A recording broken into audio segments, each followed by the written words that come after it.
Chosen one, listen carefully. This message isn't an accident. God is preparing something you never saw coming. There is a curious experience that many people quietly carry, but rarely know how to explain. A person's face remains in the mind long after every logical reason for remembering them has disappeared. You tell yourself it is time to move on. You fill your schedule. You change your environment. You convince yourself that enough time has passed. Yet somehow, in the quiet moments of life, their name returns to your thoughts. The natural question is, why? Before we rush to call this a sign from God, we must first learn the discipline of honesty. Not every persistent thought is divine. The human mind has an extraordinary ability to cling to unfinished stories. Psychology calls this the tendency to seek closure. The heart resists unanswered questions because uncertainty feels uncomfortable. We often confuse emotional attachment with spiritual direction, simply because both occupy the same space in our thoughts. Yet there is another possibility that deserves equal attention. Throughout Scripture, God often worked through persistent impressions that refused to disappear. He did not always speak through thunder or miracles. Sometimes he quietly placed a burden upon the heart that remained long enough to shape a person's character before it ever changed their circumstances. God's voice is often less dramatic than we imagine, and far more consistent than we expect. This is why discernment becomes essential. A spiritual impression does not simply make you think about someone, it changes the way you think about them. Obsession demands possession. Divine conviction invites prayer. Obsession creates anxiety whenever you lose control. God's guidance produces a deeper dependence on Him rather than on another person. That distinction matters more than many realize. If thinking about someone constantly leaves you restless, fearful, jealous, or desperate, those emotions deserve careful examination. God is not the author of confusion. He does not strengthen faith by encouraging unhealthy fixation. Instead, He often redirects the heart toward trust, patience, and personal transformation. His first concern is never merely bringing two people together. His greater concern is shaping two souls into people capable of loving with wisdom rather than selfishness. Notice how often we want answers before we are ready for responsibility. We ask, is this the person God has for me? While neglecting the more uncomfortable question, am I becoming the person God is preparing for someone else? That shift changes everything. Suddenly, the focus moves away from controlling the future and toward allowing God to refine the present. C.S. Lewis frequently observed that God is far more interested in who we are becoming than in the immediate comfort we seek. That insight reaches deeply into this conversation. Perhaps the person on your heart is not there merely to awaken hope. Perhaps they are there to awaken growth. Their presence in your thoughts may expose your fears, your impatience, your insecurities, or your longing for genuine companionship. In doing so, God is revealing the areas where your soul still needs healing. This is why time alone does not always erase a burden that God has permitted. Time removes many emotions, but purpose often remains. However, purpose should never become an excuse to stop living faithfully. Some people pause their entire lives while waiting for circumstances to change. They mistake waiting for inactivity. They postpone growth until they receive the answer they desire. But God's way has never worked like that. If He has truly placed something on your heart, He will not ask you to abandon the responsibilities He has already placed in your hands. Continue serving. Continue learning. Continue building your character. Continue strengthening your relationship with Him. A genuine calling never competes with obedience. It deepens it. There is another reason God may allow a burden to remain. Persistent prayer transforms the one who prays. Often, while we believe we are waiting for God to change another person or another situation, He is quietly reshaping us. The delay is not empty. It is a workshop where faith is refined, pride is humbled, and love is purified. What begins as longing gradually becomes surrender. What begins as uncertainty slowly becomes trust. So if someone remains on your heart, do not immediately conclude that they are destined to become part of your future, but But neither should you dismiss every persistent burden as mere imagination. Bring it before God repeatedly, but hold it with open hands. Let prayer replace panic. Let wisdom guide emotion. Let character grow, while answers remain unseen. Because the greatest sign that God is leading you is not that someone stays on your mind. It is that, while they remain there, your heart becomes more peaceful, more faithful, and more like Christ. One of the most challenging aspects of faith is learning why God rarely gives immediate answers to questions that matter most to us. Human nature prefers certainty. We want clear directions, definitive timelines, and unmistakable confirmation. Yet when it comes to matters of purpose, relationships, and destiny, God often chooses a different approach. Instead of providing instant clarity, He allows us to walk through a process where signs, reminders, and unexpected confirmations seem to appear repeatedly over time. At first, this can feel frustrating. If God knows the outcome, why not simply reveal everything at once? Why allow periods of waiting, wondering, and questioning? The answer lies in a truth that is both psychologically profound and spiritually significant. An answer can change a situation, but a process can change a person. Most people assume signs exist to provide information. In reality, they often serve a deeper purpose. They reveal the condition of our hearts. When a reminder appears again and again, our response to it becomes more important than the reminder itself. Do we become impatient? Do we become fearful? Do we become obsessed with controlling the outcome? Or do we learn to trust God, even when the full picture remains hidden? This is where many people make a critical mistake. They begin treating signs as substitutes for wisdom. Every coincidence becomes a prediction. Every unexpected encounter becomes a guarantee. Every emotional feeling becomes a message from heaven. Before long, they are no longer seeking God. They are seeking evidence for what they already want to believe. Yet genuine faith has never been built upon collecting signs. Faith is built upon trusting the character of God. Consider how often people in Scripture received promises long before they received fulfillment. The promise came first, the waiting followed. During that waiting period, there were often moments of encouragement, reminders of God's presence, and glimpses of future possibilities. But those glimpses were never intended to replace trust. They were intended to strengthen it. The same principle applies today. Sometimes God allows recurring signs because He knows that immediate fulfillment would produce dependence on the outcome rather than dependence on Him. If every prayer were answered instantly, faith would become unnecessary. Trust develops precisely because there are seasons when we cannot see what God is doing. There is also a psychological dimension to this process. Human beings tend to value what they have struggled to understand more deeply than what they receive effortlessly. We remember lessons learned through patience far longer than lessons learned through convenience. The waiting itself becomes part of the preparation. Imagine a person who receives every answer the moment they ask for it. Such a person might gain information, but they would miss transformation. Patience would remain undeveloped. Perseverance would remain untested. Trust would remain shallow because it had never faced uncertainty. God's delays often protect us from becoming spiritually immature. This does not mean every repeated sign carries profound significance. Wisdom requires balance. Sometimes a reminder is simply a reminder. Sometimes a coincidence is simply a coincidence. The goal is not to spend every waking moment searching for hidden meanings.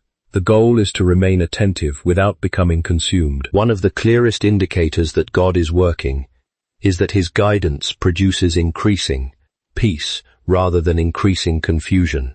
Even when answers remain incomplete, there is a quiet confidence that develops beneath the surface. The circumstances may still be uncertain, but the heart becomes steadier. The future may remain hidden, but trust grows stronger. This is why repeated signs should always lead us back to God, rather than merely back to the person or situation we are focused on. If a sign causes greater dependence on prayer, deeper spiritual maturity, and stronger faith, it is serving a valuable purpose. If it creates anxiety, obsession, and emotional instability, something has gone wrong in our interpretation. The signs themselves are not the destination. They are markers along the road. Their purpose is not to make us certain of the future, but to remind us that God remains present during the journey. And perhaps that is the lesson many of us need most. The greatest confirmation is not that God tells you everything in advance. The greatest confirmation is discovering that even without all the answers, you have learned to trust the one who holds them. There is a comforting thought that often escapes us when we are waiting for God's plan to unfold. We tend to imagine that we are the only ones in preparation. We picture ourselves praying, growing, wrestling with uncertainty, while the other person simply continues with life, untouched by the process. But if God truly intends to bring two lives together for a purpose greater than either could accomplish alone, it is only reasonable to believe that his work is taking place in both hearts simultaneously. This changes the way we understand waiting. Waiting is not a hallway where nothing happens. It is a workshop where everything important happens.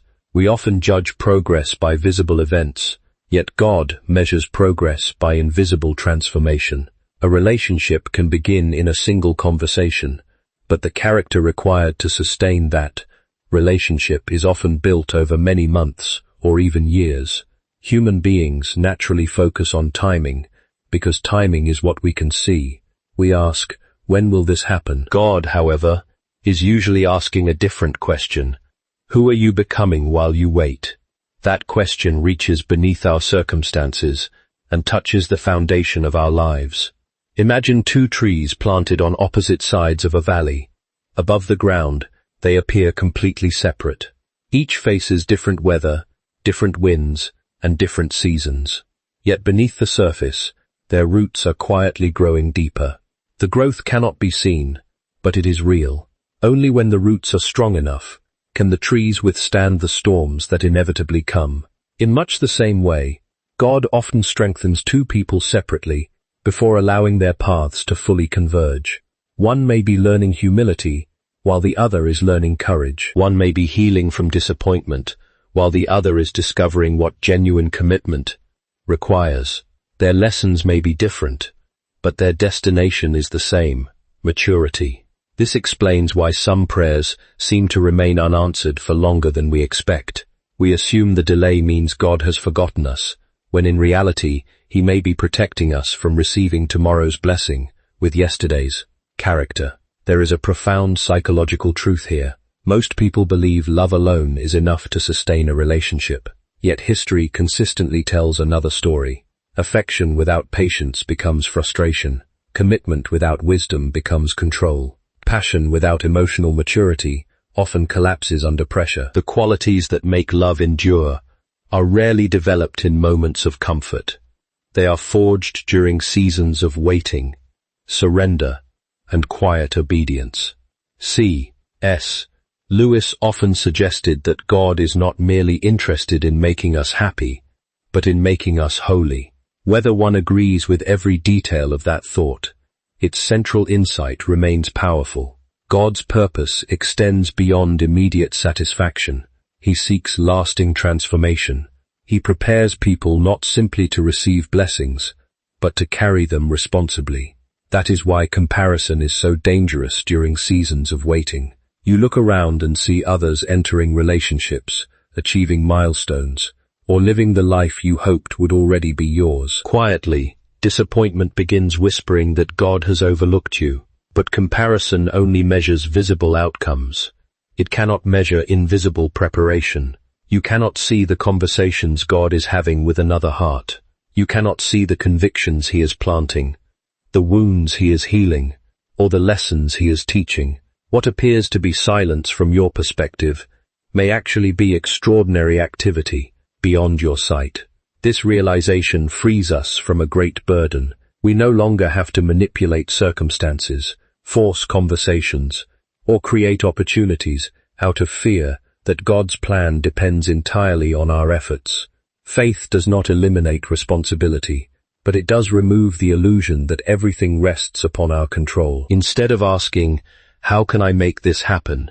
we begin asking, "How can I become faithful where God has placed me today?" That question transforms waiting from passive endurance into active growth. And there is another remarkable effect of this perspective. As your character matures, your desires themselves begin to mature. You no longer seek someone merely to fill loneliness or validate your worth. You begin to desire a relationship that reflects wisdom, mutual growth, and a shared commitment to God's purposes. Your expectations become less driven by emotion and more grounded in truth. Perhaps that is the greatest evidence that God is preparing both hearts. The person you are waiting for is no longer the center of your hope. God is. And because He has become your foundation, you are finally becoming the kind of person who can receive His gifts without making them your identity. When God prepares two hearts, He rarely works in haste.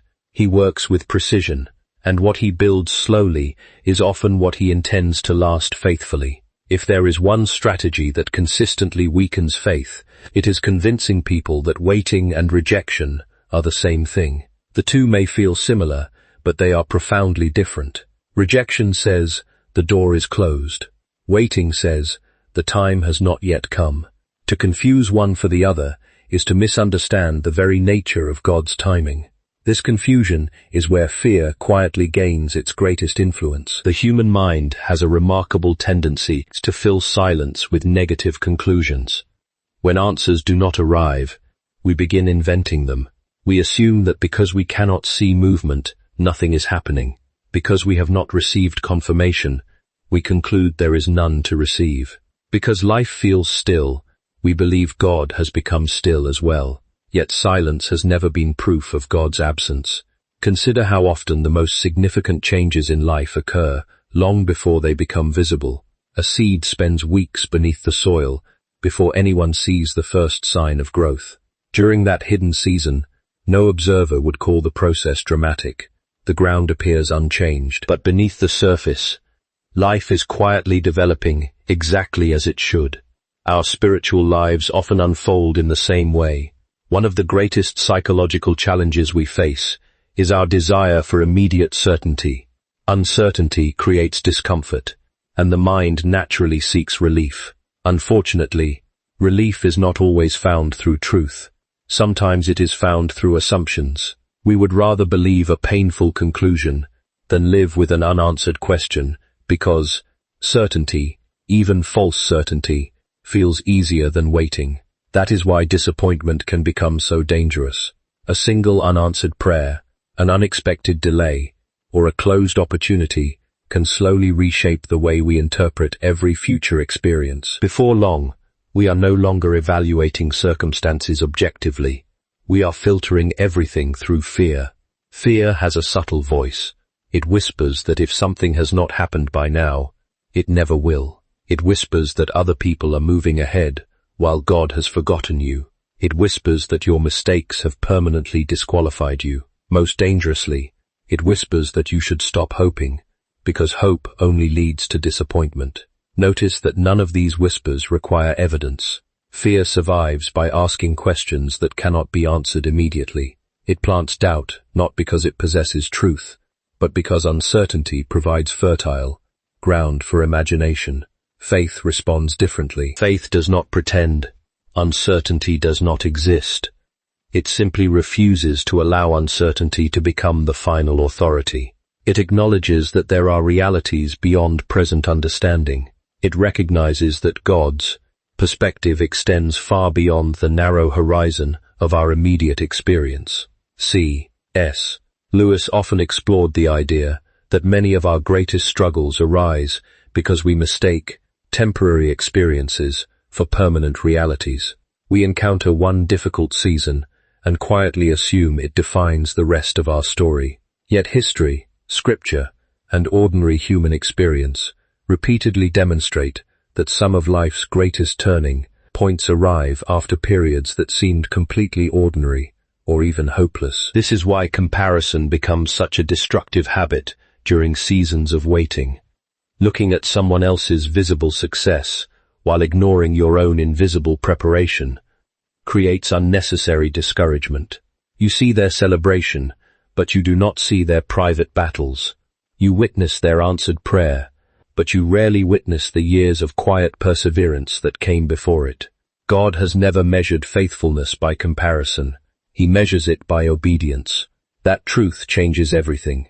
Instead of constantly asking whether someone else's journey is moving faster than yours, begin asking whether your own heart is becoming more faithful than it was yesterday. Are you growing in patience?